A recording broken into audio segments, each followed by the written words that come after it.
You walk out of the meeting telling yourself it went well. You spoke clearly. You defended your idea. You didn't let anyone shut you down on the surface. You did everything right, but there was a moment. Right before it ended, someone tried to speak, and you cut them off mid-sentence. Not aggressively, not loudly, just enough to make sure your point landed. And for a second, the room went quiet. Not impressed, not intimidated, just quiet. And that was the moment. The exact moment people in that room decided you weren't worth listening to anymore. You don't realize it right away. You go through the rest of your day like nothing happened. But later, you start replaying it. Not what you said, but how it felt, the way the energy shifted, the way people stopped engaging, the way the conversation moved on without you. And something doesn't sit right, because deep down, you know this isn't the first time. It's a pattern, a subtle one, the kind that doesn't ruin your life overnight, but slowly makes people trust you less, respect you less, choose you less. Not because you're not capable, but because of something you've never learned to see clearly, your ego. And here's the uncomfortable truth most people spend their entire lives avoiding. Your ego will not destroy you loudly. It will destroy your opportunities quietly. It shows up in the smallest moments, when you feel the need to prove a point, when you react instead of listening, when you protect your image instead of growing beyond it. And the most dangerous part? From the inside, it feels like strength. It feels like control. It feels like confidence. But it's not. It's resistance. Resistance to being wrong. Resistance to being challenged. Resistance to becoming better. And over time, that resistance becomes your ceiling. You start hitting invisible limits. Not because you lack skill, not because you lack discipline, but because your ego won't let you evolve past who you think you are. And if you don't see it, you will repeat the same patterns for years, without ever understanding why you're not moving forward. Because here's what most people get wrong. The people who reach the top aren't the ones who prove themselves the most. They're the ones who don't need to. They don't react to everything.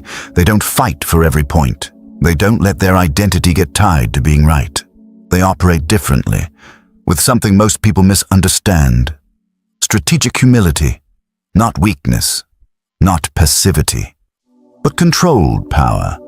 The ability to stay calm when your ego wants to react. The ability to listen when your instinct is to defend. The ability to learn when your pride wants to win. Because the truth is simple and hard to accept. The higher you want to go in life, the less your ego can come with you. And in this video, you're going to see exactly how your ego has been shaping your decisions without you realizing it. You're going to understand why it feels like strength, but quietly holds you back. And more importantly, you're going to learn how to replace it with something far more powerful, something quieter, something sharper, something that doesn't just make you look strong, but actually makes you effective. Because once you see it, you won't be able to unsee it. And that moment is where everything starts to change.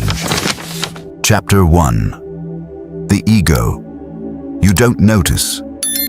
That night, you can't stop thinking about it. Not the meeting itself, not the points you made, not even whether you were right or wrong, but that moment, the one you almost didn't notice, when you cut him off, when the room went quiet, when something shifted, and you felt it, even if you couldn't explain it. You lie in bed replaying it in your head. At first, your mind defends you. You had a good reason. He was going in the wrong direction. You were just keeping things efficient. But then something else starts to surface. A different kind of awareness. You realize, this isn't the first time. There were other moments. Small ones. Easy to ignore. So the time you interrupted someone because you already knew where they were going.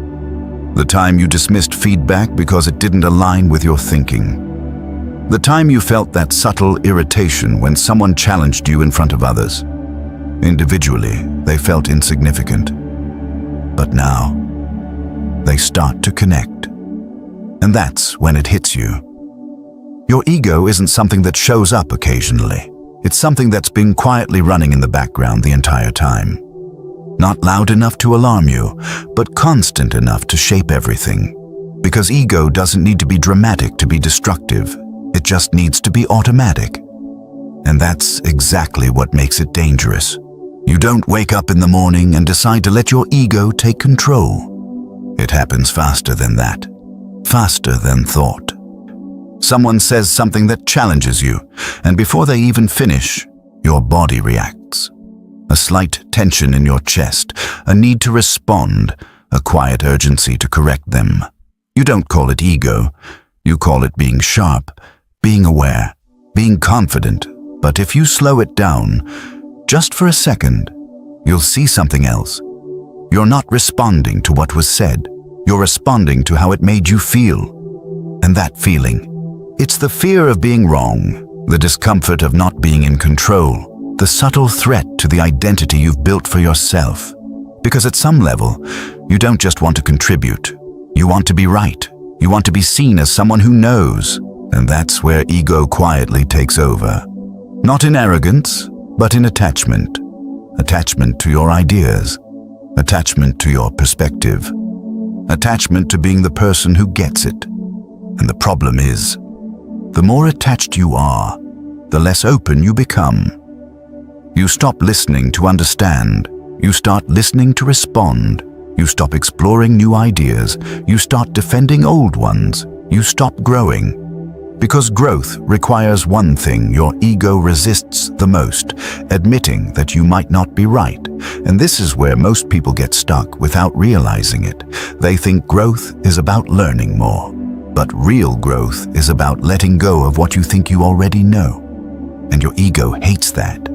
Because your ego isn't designed to help you grow. It's designed to protect you. Protect your identity. Protect your image. Protect the version of yourself you've become comfortable with.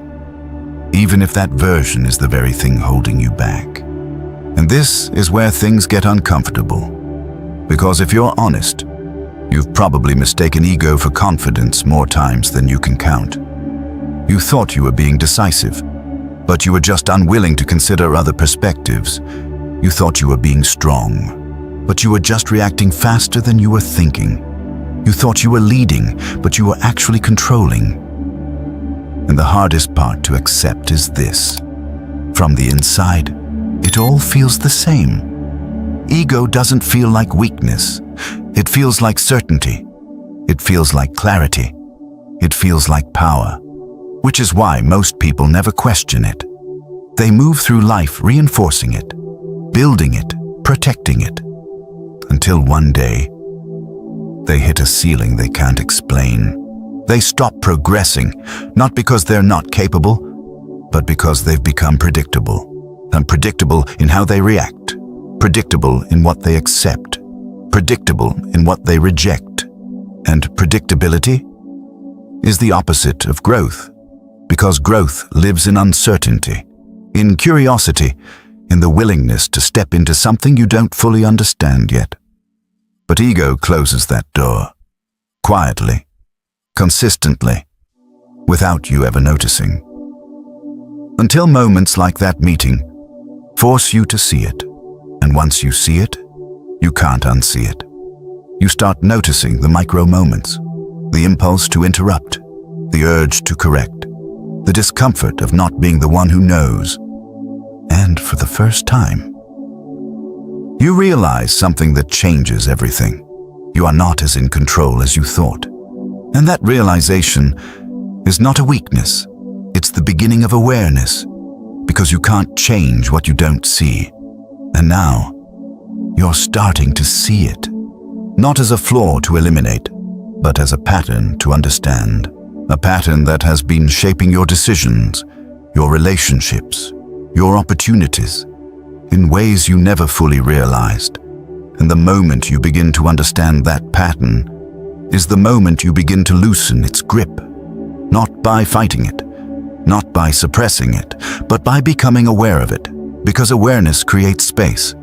And in that space, for the first time, you get to choose.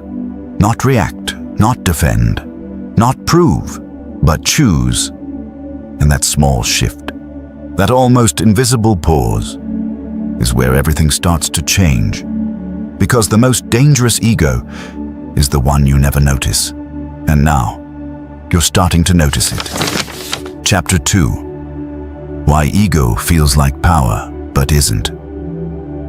The next day, something feels different. Not in the world around you. Everything looks the same. Same people, same conversations, same rhythm. But inside, there's a subtle shift. You start noticing things you didn't see before. Not just your reactions, but the feeling right before them. That small moment, right before you speak. That almost invisible surge inside your chest. The urge to step in, to correct, to add something. And for the first time, you don't immediately follow it. You pause, just for a second. And in that second, you realize something unsettling. That urge doesn't come from clarity. It comes from pressure. A quiet pressure to prove something, to show that you understand, to show that you're sharp, to show that you belong in the conversation. And then suddenly, what used to feel like confidence starts to look a lot like fear. Not fear of failure, but fear of being seen as less capable, less intelligent, less in control. And that's when it starts to click. Ego doesn't just react, it compensates. It fills the space between who you are and who you feel like you need to be. And that's why it feels so powerful. Because in those moments, it gives you a sense of control, a sense of certainty, a sense that you're holding your ground. But if you look closer, it's not strength, it's defense. And defense, no matter how confident it looks on the outside, is still a reaction to something internal, something uncomfortable, something unresolved. You see it later that day. You're in another conversation, someone shares an idea, and immediately, you feel it again. That familiar urge. To jump in, to refine it, to make it better. And this time, you catch it. Not after you speak, but before. And you ask yourself something different. Why do I feel the need to say something right now? And the answer isn't what you expected. It's not because the idea is wrong. It's not because you have something better. It's because staying silent feels like losing position, like fading into the background, like giving up control. And that realization hits harder than anything else so far, because it reveals something deeper. Your ego isn't just about being right.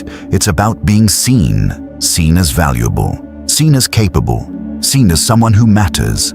And when that feeling is threatened, even slightly, your ego steps in to restore it. Quickly, automatically, without asking for permission. And that's why it feels like power. Because in the moment, it protects you from discomfort, from doubt, from the possibility that you might not be the most insightful person in the room. But here's the part most people never realize. That same mechanism is the exact thing that prevents you from becoming better. Because the moment you need to prove your value, you stop building it.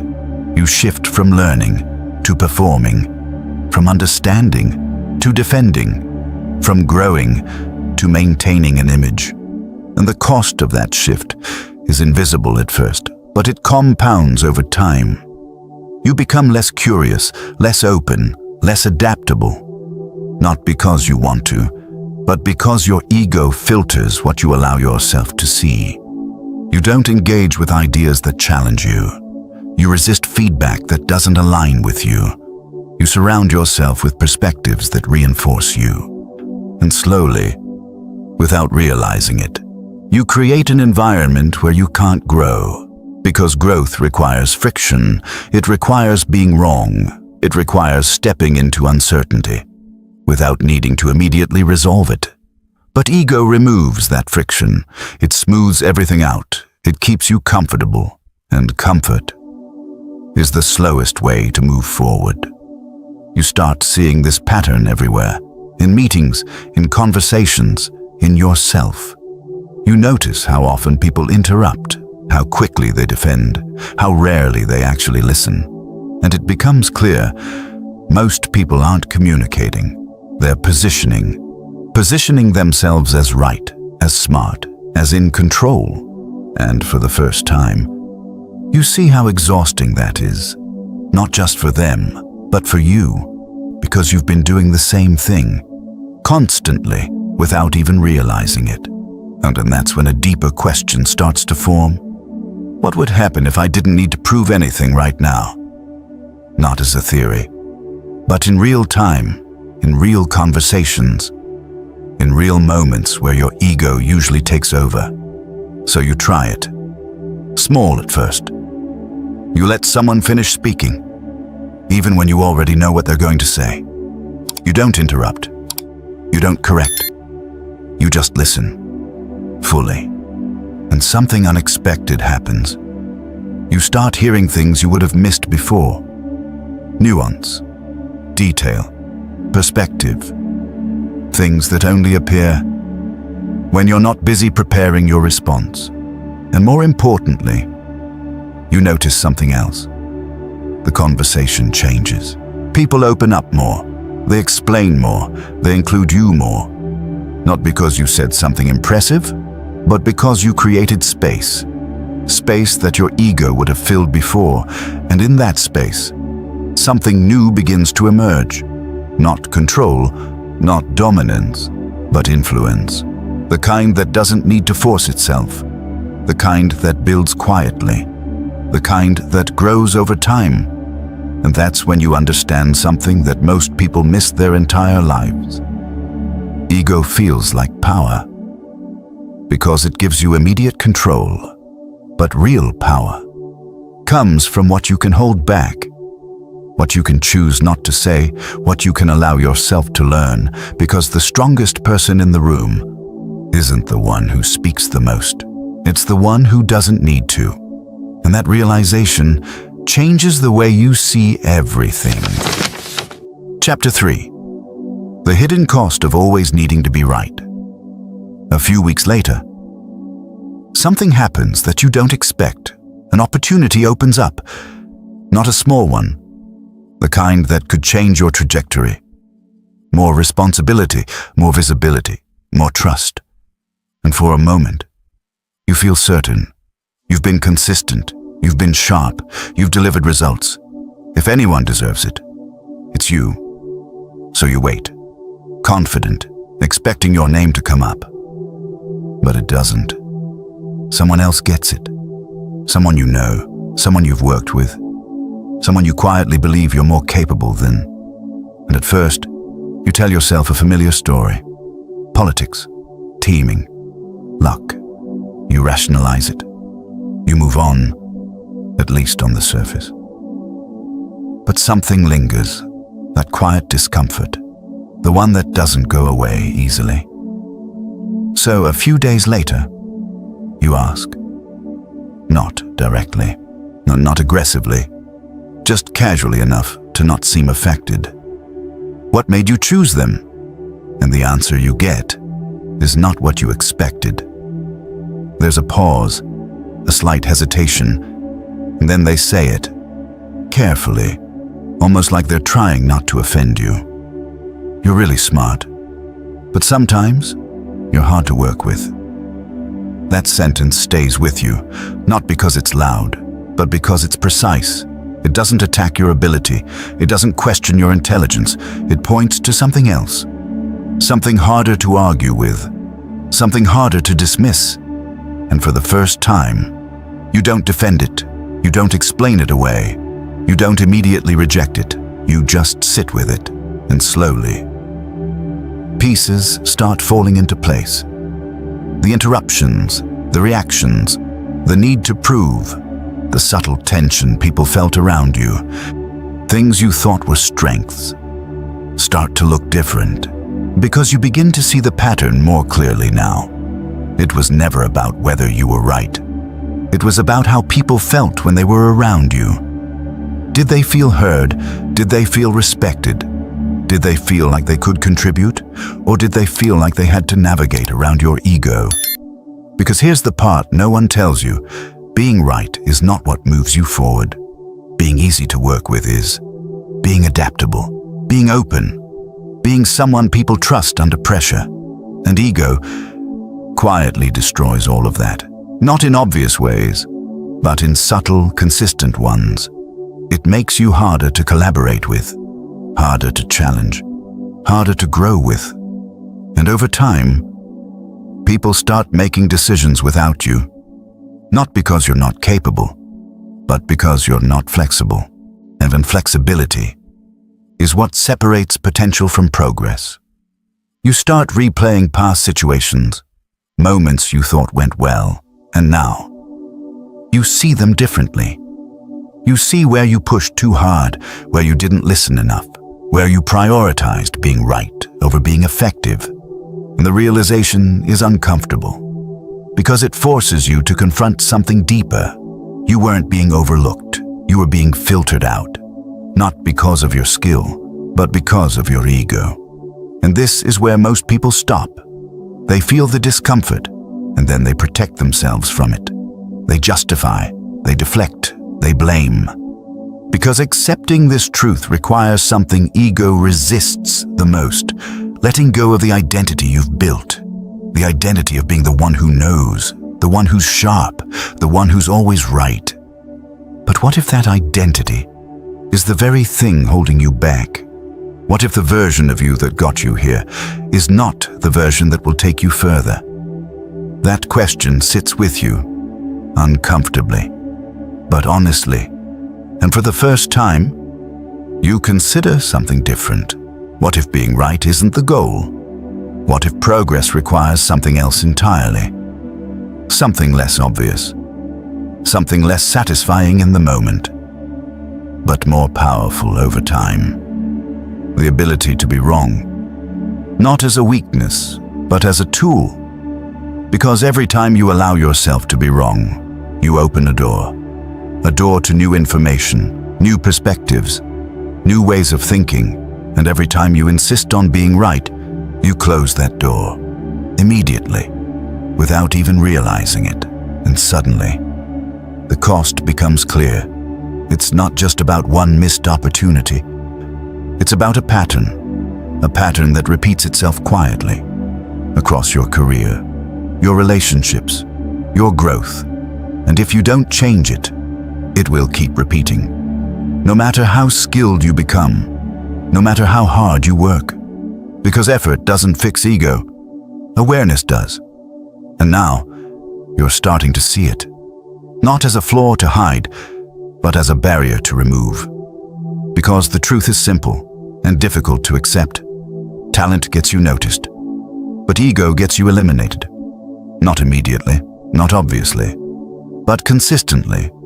And once you see that pattern, you can't go back to ignoring it. You start asking better questions. Not, how do I prove myself here? But, how do I become easier to work with? Not, how do I win this conversation? But, how do I understand this better?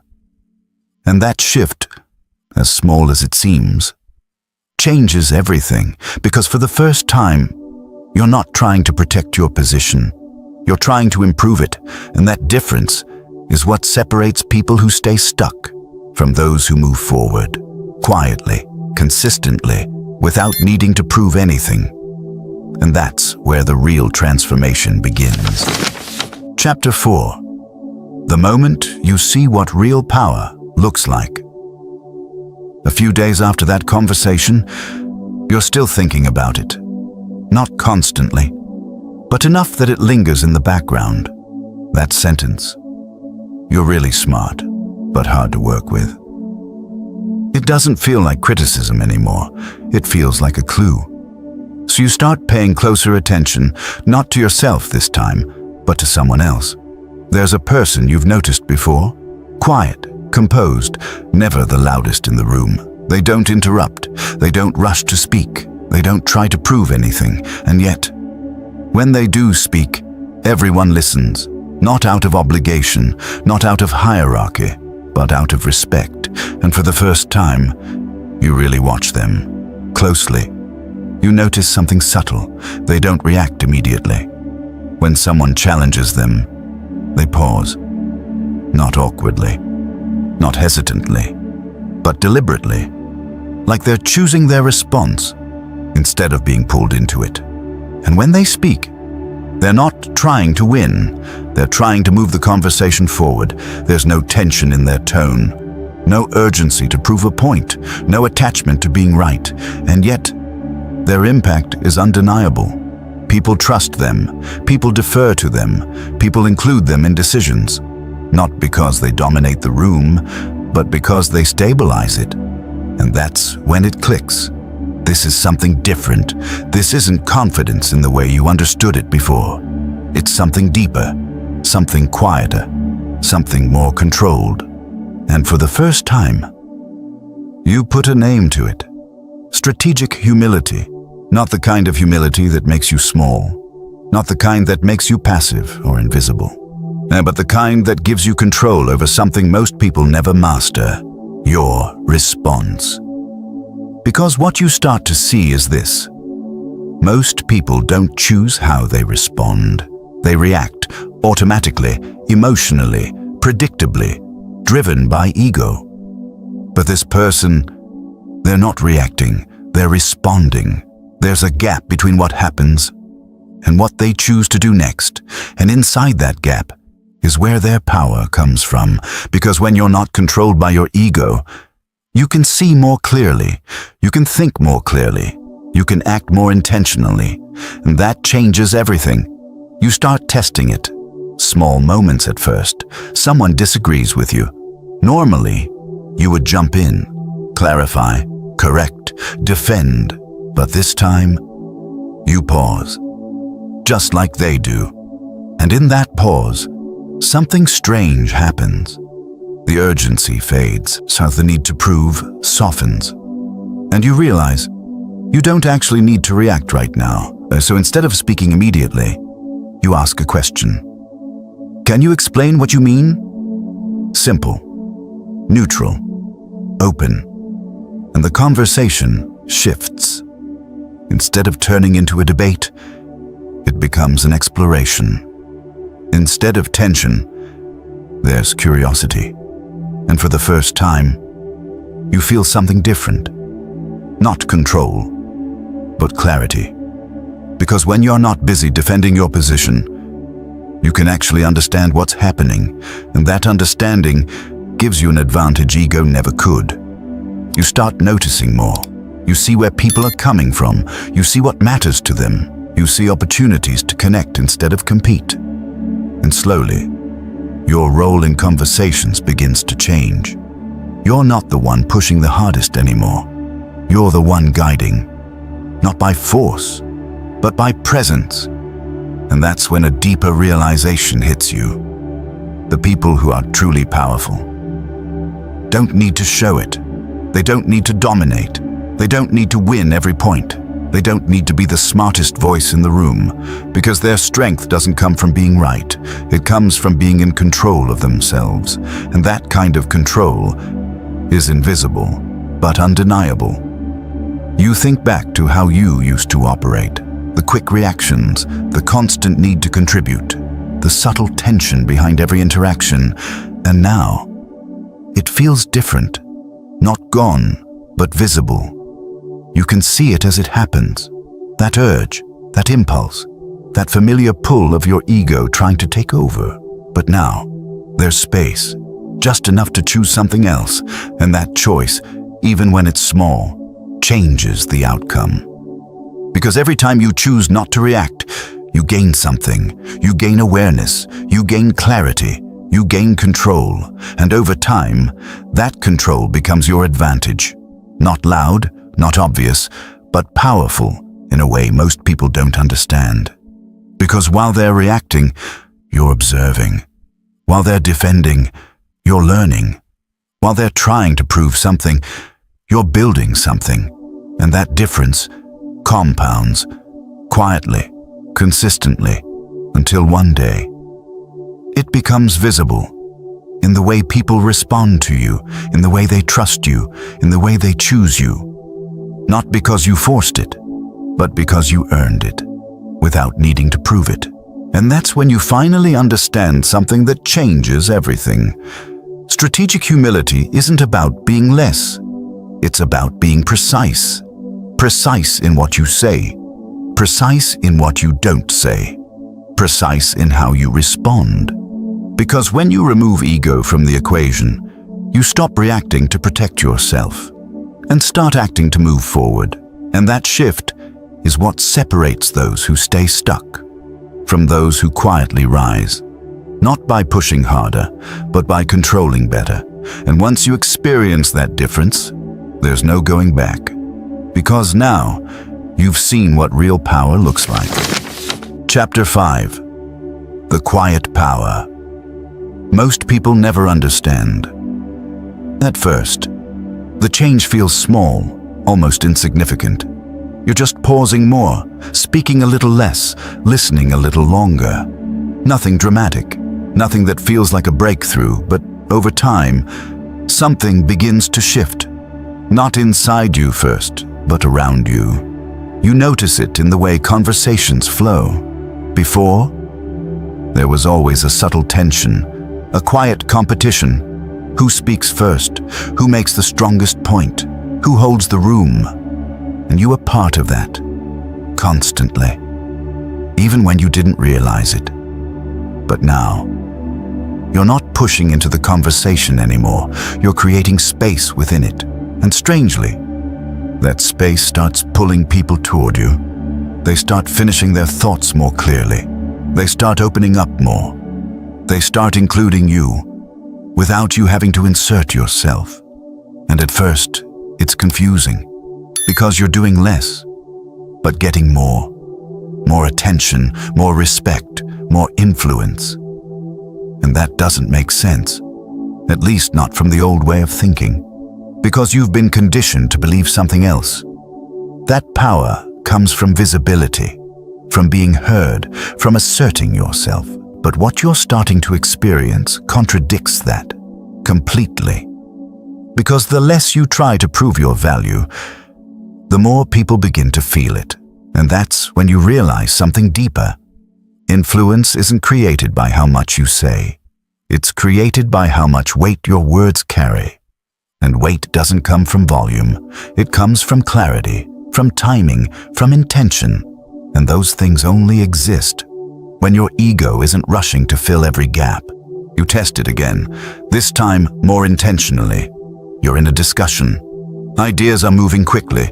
People are speaking over each other, trying to land their points, trying to be heard, and you feel it again, that old impulse, to jump in, to make sure your voice is in the mix. But instead, you wait, you listen, you let the conversation unfold, and then, at the right moment, you speak, not a lot, just enough. One clear thought, delivered calmly, without urgency, without attachment.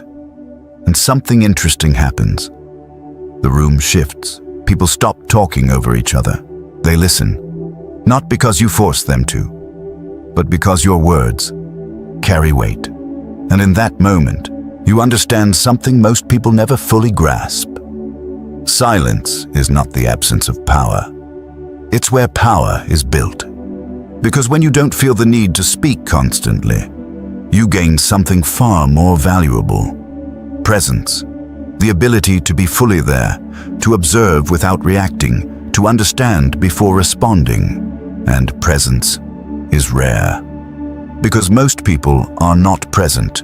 They're preparing what to say next, preparing how to respond, preparing how to position themselves. And while they're doing that, they miss what's actually happening. But you don't. Not anymore. Because you're not in a rush to prove anything, and that changes how people experience you. They feel heard, they feel understood, they feel like they don't have to defend themselves around you. And that builds trust, the kind of trust that can't be forced. The kind that grows quietly, over time, through consistency, through presence, through the absence of ego. you start noticing something else too. People begin to ask for your opinion, not because you speak the most, but because when you do speak, it matters. And that's a completely different kind of position. You're no longer competing for attention. You're being invited into influence. And that shift is subtle, but powerful. Because once people trust your presence, they start trusting your perspective.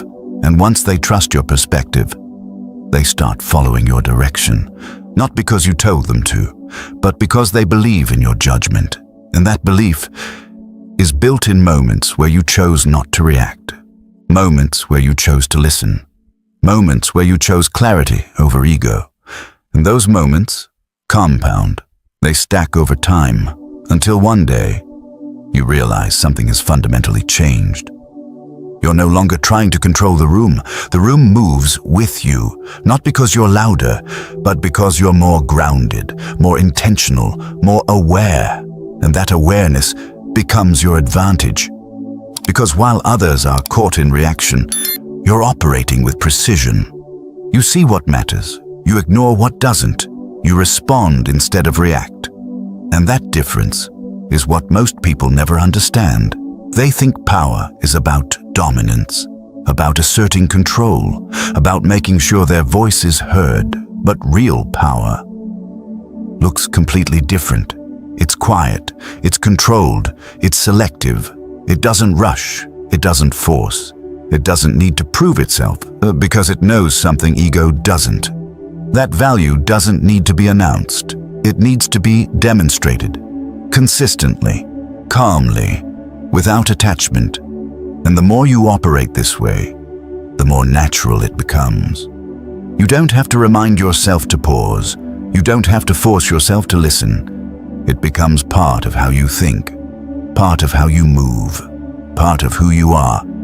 And that's when the real shift happens, not just in behavior, but in identity. You're no longer the person who needs to prove something. You're the person who understands something. And that understanding gives you an edge most people never develop. Because while they're trying to be seen as valuable, you're quietly becoming valuable. And that difference is what separates attention from respect. Because attention is given quickly, but respect is earned slowly. Through moments most people overlook. Moments where you choose not to react. Moments where you choose to listen. Moments where you choose to let go of your ego. Just enough to see more clearly. And once you start operating from that place, everything changes. Not all at once, not dramatically, but steadily. And that steady shift is what moves you forward, without noise, without force, without needing to prove anything at all. Because the quietest power is often the most undeniable. Chapter 6. Why this is what takes you to the top. At some point, the change stops feeling internal and starts becoming visible. Not in a dramatic way, no sudden breakthrough, no overnight transformation, but in small moments that begin to add up. You notice it in the way people respond to you. Before, you had to push your ideas forward, clarify them, defend them, make sure they were understood. Now, you don't. You say less. But what you say lands. And that alone begins to shift how people see you. Not just as someone who participates, but as someone who leads, quietly, without announcing it. And that shift becomes clear the next time an opportunity shows up. Another decision, another moment where someone needs to choose. And this time, something feels different. You're not waiting anxiously. You're not trying to position yourself. So you're not overthinking how to be seen. You're just operating calmly, consistently, clearly. And when your name comes up, there's no hesitation, no debate, just agreement.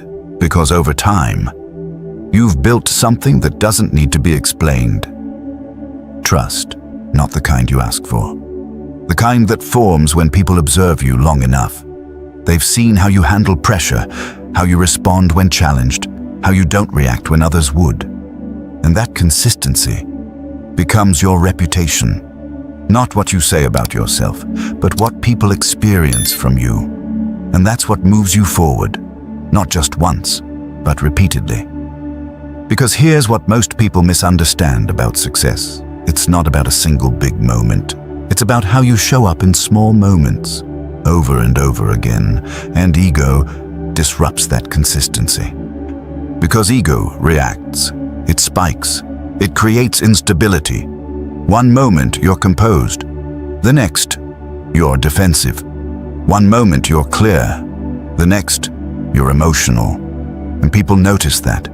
Even if they don't say it, they feel it. And when it comes time to make decisions, they choose stability, they choose clarity, they choose the person they can rely on. And that's where strategic humility becomes a real advantage, because it allows you to stay consistent, even when things get uncomfortable, even when you're challenged, even when your instinct is to react. You don't. And that alone separates you. Because while others are trying to prove themselves in every situation, you're building a pattern of control, a pattern of awareness, a pattern of trust, and patterns are what people rely on. Not potential, not talent, but patterns they can predict. You start seeing it everywhere. The people who rise the fastest aren't always the smartest. They're not always the most talented, but they are the most adaptable. They listen faster, they adjust faster, they learn faster. And that speed comes from one thing. They're not held back by their ego. They don't waste time defending ideas that don't work. They don't resist feedback. They don't protect their identity at the cost of progress. They move quickly, precisely, and that's what puts them ahead. Because in any environment, the person who learns the fastest wins. Not the one who talks the most, not the one who appears the most confident, but the one who can see clearly and adjust accordingly. And ego clouds that clarity. It slows you down. It makes you hesitate to change. It keeps you attached to what you already believe. And in a world that moves fast, that attachment becomes a disadvantage. But now, you're operating differently. You don't see feedback as a threat. You see it as information. You don't see disagreement as a challenge to your identity. You see it as an opportunity to refine your thinking. And that shift changes how quickly you grow, because every situation becomes a chance to improve, not a moment to defend. And over time, that compounds. You start noticing how much more you're learning, how much more you're seeing, how much more you're able to adapt, and that adaptability becomes your edge. Not something obvious, not something you can point to directly, but something that shows up in results, in decisions, in opportunities. And the more it shows up, the more it reinforces itself. Because success isn't random, it follows patterns. And now, you're building the right ones, not by forcing outcomes, but by controlling inputs, your reactions, your awareness, your ability to stay grounded. And that control is what allows everything else to fall into place. Because when you're not distracted by your ego, you can focus on what actually matters, the work, the people, the process. And that focus is what moves you forward, not in bursts, but consistently, sustainably, without needing to prove anything along the way. And that's when it becomes clear. Strategic humility isn't just a mindset, it's a multiplier. It amplifies everything else you do, your skills, your intelligence, your experience, because it removes the one thing that limits all of them, your ego. And once that limitation is reduced, everything accelerates. Not because you're trying harder, but because you're no longer holding yourself back. And that's the difference most people never fully understand. They think success is about adding more effort, more confidence, more visibility. But often, it's about removing something subtle, something invisible, something that's been shaping your actions this entire time. And once you remove it, even partially, everything starts to change. Not instantly, but inevitably. Because now, you're aligned with something most people resist. Reality. You see things as they are. You respond to what's actually happening. You adjust without hesitation, and that ability is what takes you further. Further than ego ever could. Because the top is not reached by those who prove themselves the most. It's reached by those who can evolve the fastest. And evolution requires one thing your ego can't give you: the willingness to let go. And now, you're finally starting to do it. Chapter 7. Training yourself to control your ego. At this point, you see it clearly. The patterns, the reactions, the subtle ways your ego used to take control. And more importantly, you've felt the difference. The difference between reacting and choosing.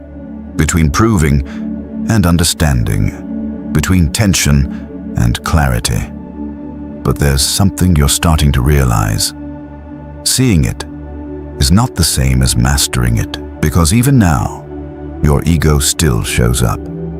Not as often, not as strongly, but it's still there, waiting, in the moments that matter most.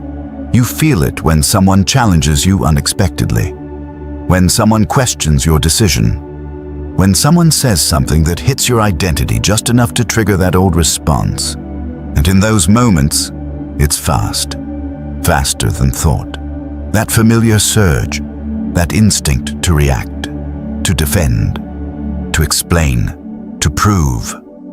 And sometimes, you still do. You interrupt, you push your point, you feel that tension rise again, and for a brief moment, it feels like you've lost all the progress you made. But then something different happens. You notice it sooner. Not hours later, not at the end of the day, but within seconds. And that changes everything. Because the goal was never to eliminate your ego. That's not possible. And it's not even necessary. Your ego is part of you. It protects you. It pushes you. It gives you a sense of identity. The problem was never its existence. The problem was its control. And now, you're starting to take that control back. Not by suppressing your ego, but by training your response to it. Because every reaction has a window, a small gap between the trigger and what you do next.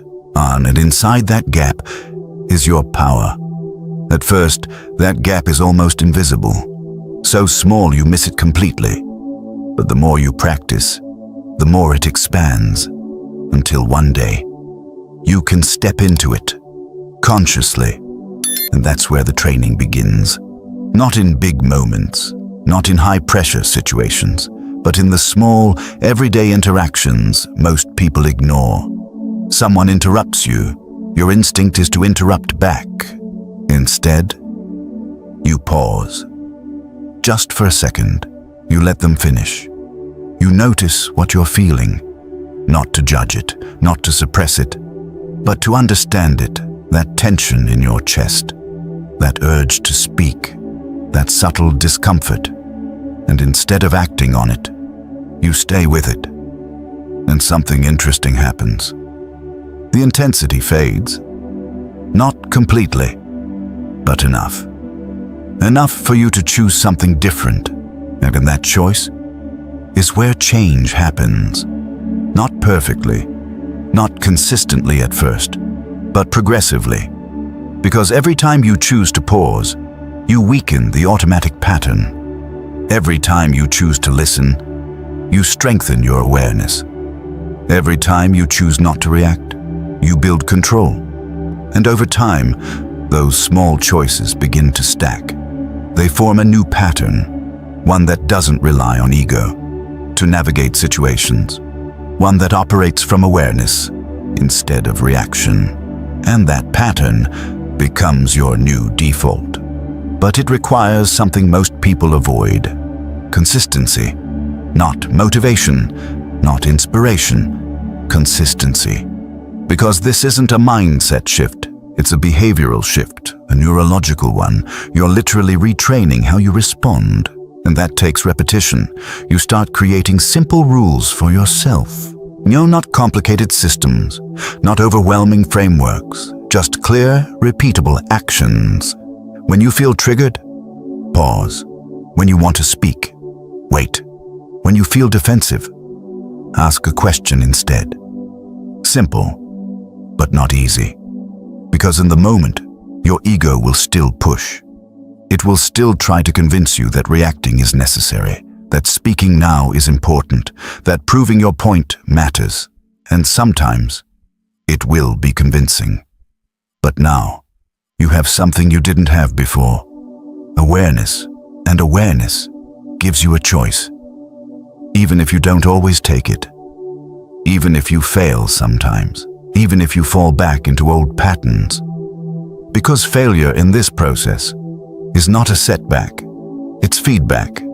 It shows you where your ego is still strongest, where your reactions are still automatic, where your awareness needs to go deeper. Saying, and instead of judging those moments, you start using them as data, as information, as part of the process. Because this isn't about becoming perfect. It's about becoming conscious. And the more conscious you become, the less control your ego has over you. You start noticing things earlier. The trigger before the reaction, the emotion before the action, the thought before the behavior. And that early awareness is what gives you the edge. Because once you see something early enough, you can change it. Before it takes over, before it shapes the outcome, before it reinforces the pattern. And that's where real control exists. Not in stopping your ego completely, but in catching it early enough to choose differently. And as you continue practicing, something deeper begins to shift. Not just in how you act, but in how you see yourself. You're no longer the person who reacts automatically. You're the person who notices, who pauses, who chooses. And that identity reinforces the behavior. Because the more you see yourself this way, the more naturally you act this way, and that's when it becomes sustainable. Not something you have to force, but something that becomes part of you. And once it becomes part of you, everything changes.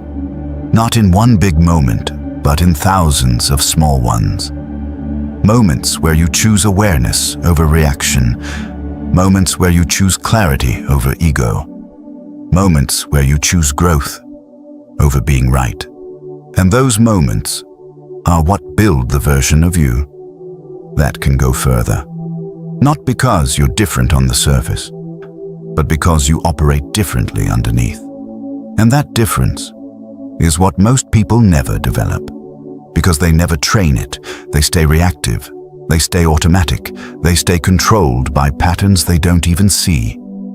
But you don't. Not anymore. Because now, you're training something far more powerful than skill. You're training control, and that control is what will carry you forward. Long after motivation fades. Long after effort feels hard.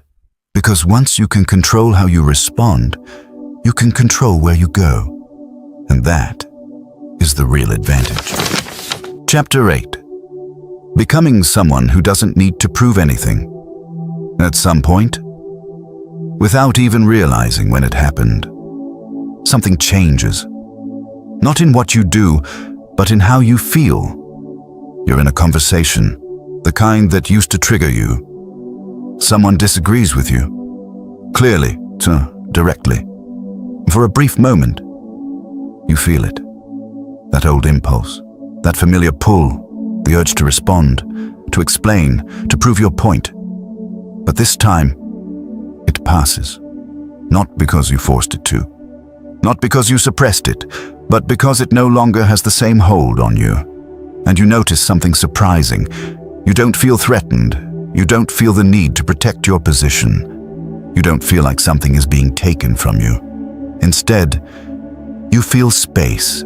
Space to listen. Space to think. Space to choose. And in that space, you respond differently. Not to win, not to defend, but to understand. And the conversation unfolds in a completely different way. No tension, no resistance, no hidden competition, just clarity. And in that moment, you realize something that would have been impossible to understand before. You don't need to prove anything anymore. Not because you've achieved everything, not because you've become perfect, but because your sense of value is no longer tied to being right. And that changes everything. Because when you don't need to prove yourself, you stop wasting energy on things that don't matter.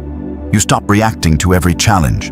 You stop defending every idea. You stop chasing validation in subtle ways. And that energy gets redirected into something far more powerful. Focus, clarity, execution. You start noticing how much lighter everything feels. Not easier, but cleaner. You're not carrying the weight of needing to be seen a certain way. You're not filtering every action through, how will this make me look? You're just operating based on what makes sense, based on what moves things forward. And that simplicity becomes your strength. Because while others are navigating their ego, you're navigating reality. You see things as they are, not as you need them to be, not as your identity wants them to be, but as they actually are. And that clarity gives you an advantage that's hard to explain, but impossible to ignore. You make better decisions, not because you're smarter, but because you're less biased, less attached, less reactive. You adapt faster, not because you try harder, but because you resist less. And over time, that difference becomes visible in your results, not in your relationships, in your presence. People feel it, even if they can't explain it. They trust you more. They rely on you more. They include you in things that matter, not because you demand it, but because you've become someone they can count on. And that is what real growth looks like. Not loud, not obvious, but undeniable. You think back to where you started. The need to prove, the constant reactions, the subtle tension behind everything you did, and now it feels distant, not gone completely, but no longer in control, because now you see it.